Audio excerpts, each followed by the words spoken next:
My name is Sar Jenkins, and I am 68 years old. I have lived long enough to know that most people decide who you are before you ever open your mouth. I learned early on that correcting them rarely changes anything, so I stopped trying. I am a widower, and I live alone in a modest house on a quiet street, where nothing much changes from day to day.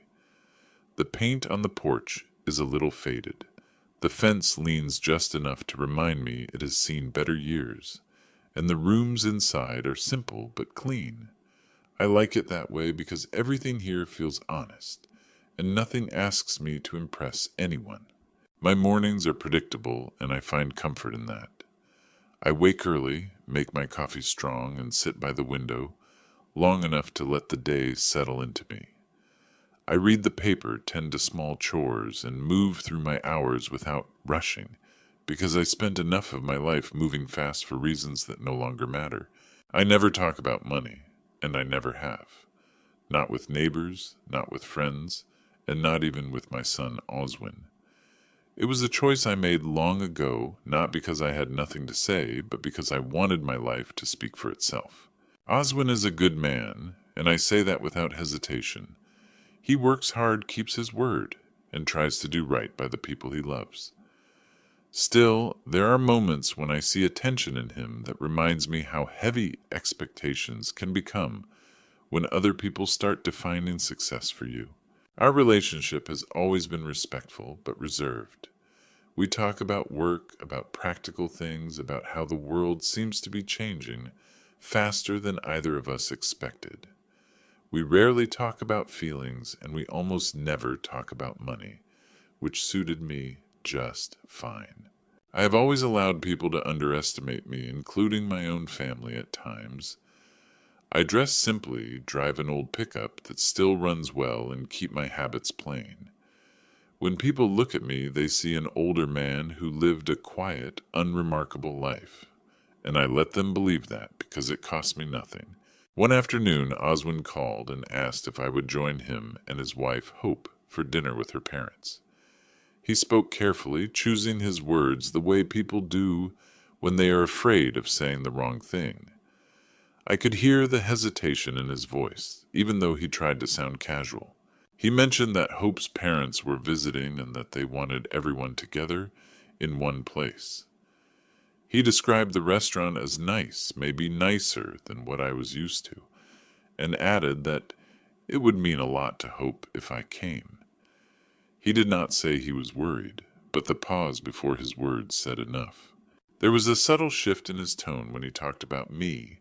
He described my life as simple, my routines as quiet, and my needs as small. None of it was untrue, but the way he said it carried something else, something close to embarrassment that he did not name. I sat in my kitchen after the call ended and looked around the room I had lived in for years. The table bore small marks from everyday use. The cabinets held exactly what I needed, and nothing felt lacking. Still, I understood what Oswin was afraid of, and it was not about comfort. It was about perception. It was about how Hope's parents might see me, and by extension, how they might judge him. That realization settled heavily in my chest, not because I was offended, but because I recognized the quiet pressure he was under. That was when I made a decision, one that felt both simple and necessary. If they expected a poor, naive old man, I would give them exactly that. Not to teach a lesson and not to settle a score, but to see something clearly for myself. I wanted to know how they treated a man they believed had nothing to offer. I wanted to observe their kindness, or lack of it, without the filter of appearances. And as I finished my coffee and stood up from the table, I felt a strange mix of sadness and anticipation, knowing that whatever I saw next would change something I could not put back the way it was.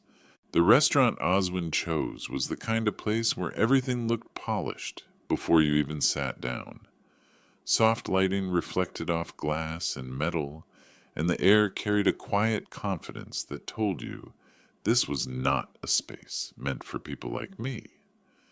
I arrived in my usual clothes, clean but worn, and felt every surface around me silently take note. Larice and Tatum were already there, seated straight, their posture trained by years of being seen. Larice wore jewelry that caught the light each time she moved her hands, and Tatum sat back with the calm assurance of someone used to being deferred to. When they looked at me, their smiles were polite, practiced, and brief. Hope greeted me warmly, but there was tension in her shoulders that she did not hide very well. Oswin stood beside her, adjusting his jacket more than necessary, his eyes moving between everyone at the table. I could tell he wanted the evening to go smoothly, even if that meant shrinking parts of himself. When the menus arrived, Larice took charge without asking. She spoke about the chef, the ingredients, and the prices, in a way that made it clear she knew them well. When she glanced at my menu, she paused just long enough to suggest something simple, something light, as if she were doing me a favor. I nodded and thanked her, keeping my voice soft. Tatum watched this exchange with mild approval, his expression neutral but attentive. He said little, but his silence felt like agreement, like punctuation at the end of her sentences. As the conversation moved on, Larice began to speak about travel and homes they owned. She mentioned neighborhoods, renovations, and how important it was to invest in quality. Each story landed carefully, always returning to the same idea that comfort and worth were measured in dollars spent wisely. When she asked about my work, her tone was gentle, almost kind. I told her I worked in an office and did a bit of everything, and that answer seemed to satisfy her. She smiled, nodded, and moved on as if a box had been checked.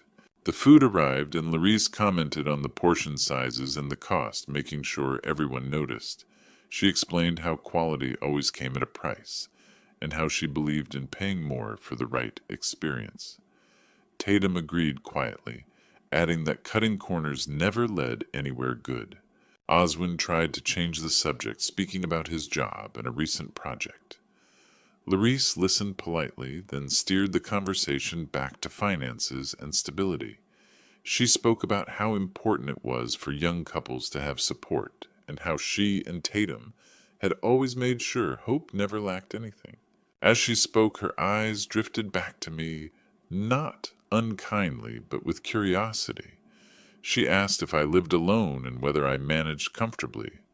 I answered honestly, saying I lived simply and needed very little. She sighed softly, the sound carefully controlled. She said it must be hard at my age to manage everything on my own, and that parents often worried about becoming a burden. The word hung in the air longer than it should have. I kept my expression neutral and continued eating. Inside, I felt the weight of every assumption being placed gently but firmly on my shoulders. Tatum shifted in his chair, glancing at Oswin, then back to Larice. That was when Larice leaned forward, slightly lowering her voice, as if she were offering something private. She said that families should look out for each other, and that she and Tatum believed in proactive solutions. She explained that they would be happy to offer a small monthly allowance, just enough to make things easier for me. She framed it as kindness, as relief. She said it would take pressure off Oswin and Hope, allowing them to focus on their marriage without worry.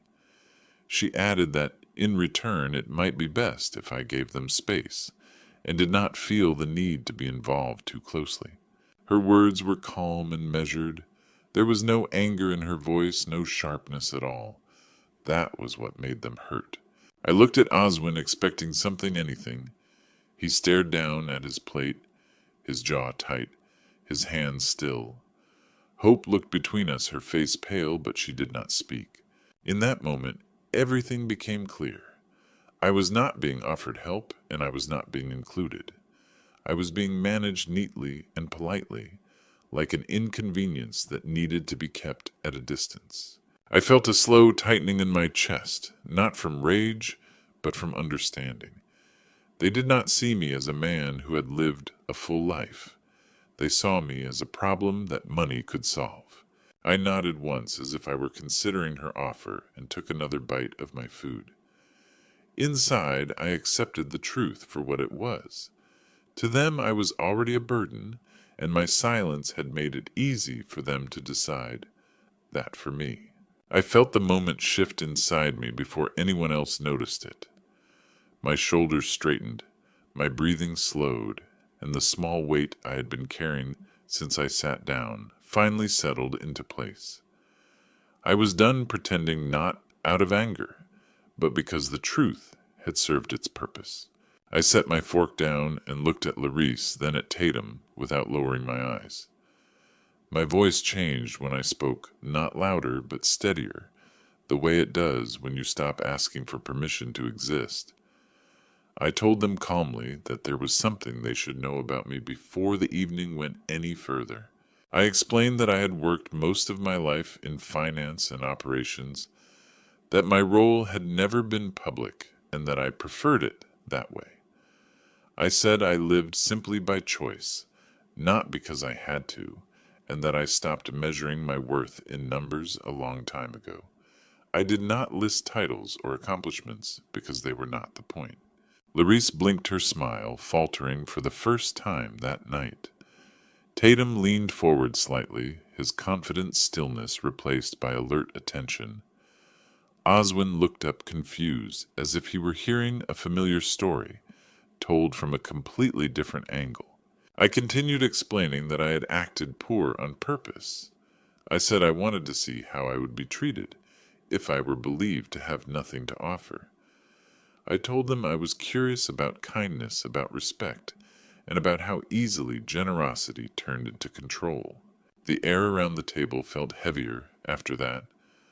Larissa adjusted her necklace and tried to recover her composure, but her voice did not carry the same authority. Tatum's eyes narrowed not in anger, but in calculation, as if he were re-examining every word he had spoken. When the server returned with the check, I reached for it without hesitation. I paid for the entire dinner quietly and without ceremony, and slid the receipt aside. The action itself was simple, but the effect was immediate. Larice stared at the table, her hands folded tightly in front of her. Tatum exhaled slowly, his shoulders dropping just enough to betray the strain he had been holding. The balance of the evening had shifted, and none of us needed to name it. I told them I had no interest in their allowance or their conditions. I said I did not need to be managed, corrected, or kept at a distance for someone else's comfort. I explained that money did not teach respect, and that politeness without dignity was just another form of dismissal. As I spoke, I watched Tatum closely. Beneath his carefully controlled expression, I saw something else, something quieter and more fragile. There was fear there, not of me, but of a past he did not want to return to, a life where security had been uncertain and control had meant survival. It did not excuse his behavior, but it explained it. He was not cruel for pleasure. He was afraid of losing the ground he had fought so hard to stand on. Larice tried to interrupt her tone, defensive now rather than confident. She spoke about intentions and misunderstandings, about wanting what was best for her daughter. I listened without reacting because her words no longer carried weight. I told them that dignity did not come from what you owned or what you gave away. It came from how you treated people who could not offer you anything in return. I said that was the measure I cared about, and it was one they had failed that evening. Oswin sat very still, absorbing everything. Hope's eyes filled not with embarrassment, but with recognition, as if something she had always felt, but never named, had finally been spoken aloud. No one raised their voice, and no one needed to. By the time I finished, Larice and Tatum were no longer towering figures across a polished table. They were simply two people who had lost the advantage they believed they deserved. There was no triumph in that realization, only clarity. I gathered my things and stood feeling lighter than I had when I arrived. I did not insult them, and I did not demand apologies. I had said what needed to be said, and that was enough. As we prepared to leave, I understood that power had nothing to do with money in that moment. It had come from knowing who I was and refusing to let anyone reduce me to a problem that needed solving. That truth followed me out of the restaurant, steady and unshakable, and I carried it with me into whatever came next. When we stepped outside the restaurant, the night air felt different, lighter somehow. Oswin walked beside me in silence, at first his hands shoved into his pockets, the way he used to do when he was younger and unsure of himself. I waited because some realizations need space before they can be spoken. He finally told me he was sorry, not in a rushed way, but carefully, as if he wanted the words to land properly. He said he had not known how to stop what was happening, and that seeing it unfold had made him realize how often he had been choosing peace over truth. I told him I did not need an apology as much as I needed him to understand where his responsibility began and ended. We talked about boundaries not as walls, but as lines that protect what matters. I told him that love does not require silence, and that respect should never be something you negotiate away to keep others comfortable. He nodded slowly, and I could see the weight lift from him as he accepted that lesson. A few days later, Hope asked if she could see me alone. She arrived without the polished confidence she usually carried, and her voice was quieter than I had ever heard it. She spoke about growing up with money as the measure of safety, and how she had learned to equate control with care. She told me she felt caught between loyalty and truth, and that night had forced her to see the cost of staying silent. I listened without interrupting because I could hear the effort it took for her to be honest. When she finished, I told her that understanding where you come from does not mean you have to stay there. I made it clear that I was not cutting her or her parents out of my life. I was choosing distance with respect, not punishment. I explained that forgiveness does not mean unlimited access, and that healthy relationships require clear limits, even within families. When I returned home that evening, the house greeted me the same way it always had, quiet and familiar. I set my keys on the table, sat down in my old chair, and let the stillness settle around me. There was no victory to celebrate, only a calm sense of alignment. I realized then that winning had never been my goal. What I wanted was peace and the freedom to live without shrinking myself to fit someone else's expectations. That night gave me that, and it was worth more than proving anything to anyone. As I turned off the lights and prepared for rest, I felt steady in a way I had not felt in a long time. Dignity, I learned, is not loud, and it does not demand recognition. It simply stands its ground, and that is enough.